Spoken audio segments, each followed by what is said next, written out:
when we want to start something new, whether it be well-being, healthy eating, whether it's learning a new skill, whether it's reading a book, learning an instrument, no matter what it is, we're choosing to do something that is new. Now, with anything new, it's not automatic that we do something. We just go and do it. It takes effort to remember to do it. So when we're looking at building habits, it's sort of looking at, okay, so what is the goal that I want to achieve? So the goal I want to achieve is I want to know how to play the guitar. Okay, so what are the habits that I need to do to be able to build a guitar? So the habit may be the fact that I need to practice 20 minutes, half an hour a day, 3 times a week, whatever it is. Decide what it looks like for you. And then once you've decided what that small action looks like, it's like, so then where do I add it within my day? Now, this is really crucial when we're building habits, because the thing with habits is that they're not a habit yet. And habits often have an anchor or a trigger. So if you look at when you get up in the morning, you will get up, you will go to the bathroom, you'll then maybe have a shower, brush your teeth, come out, get dressed, and then maybe go downstairs, have a coffee. But then if I turn around to you and said, I want you to get up and go make a coffee first before you do anything else, you're going to feel out of sorts because it's not your routine, it's not your habit. So everyone has habits, everyone has routines, whether they're good, bad, indifferent, it doesn't matter. But when we're trying to instill a new habit, it's really great to, and improves the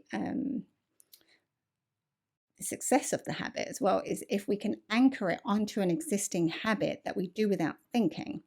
So it could be the fact of, okay, well, I'm going to do half an hour of a guitar every single day.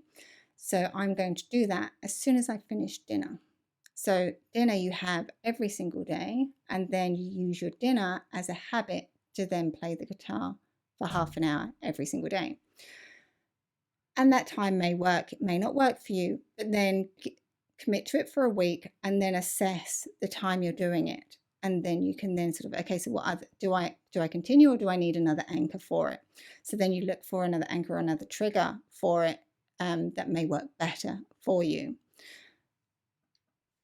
But when we're building in habits, what happens within the brain is when we're doing something new, like look at when we first start driving a car, we've got so many things to take into consideration, and we're just so sort of mirrors, steering wheel, mirrors, indicate, your brain's just overloading. And what's actually happening in your brain is that your brain is firing on all cylinders to try and find the quickest route into bringing it into the subconscious. Because when our habits, like the routines in the morning that you don't even think about, it doesn't take a lot of energy for our brain to do that because it is a habit. It's like driving the car now. If I say to you, okay, so do you put the key in the ignition or do you put your seatbelt on first? You're going to have to think about it. But you don't actually think about it when you get in the car. You just do it because it's a habit and it's a subconscious thing that you do now. So it's just a matter of when you're learning something new, is that yes, you can feel a lot of pressure and a lot of stress with it. It's even learning a new job, learning, moving into a new position, learning new skills. It is quite stressful at the beginning because your brain's working overtime to find a way of getting this into the subconscious brain where it becomes a habit and you don't think about it.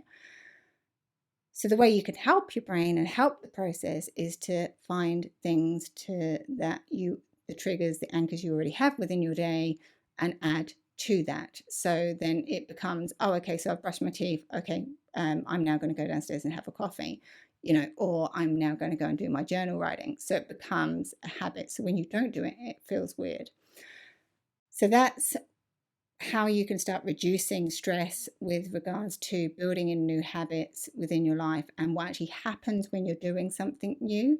It does create stress, it does create a bit of tension and thought, and it can be mentally exhausted.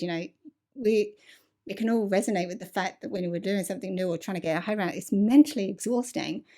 But then once you've learned it and it's gone into that subconscious brain, you're not. You can just talk about it, because you know it.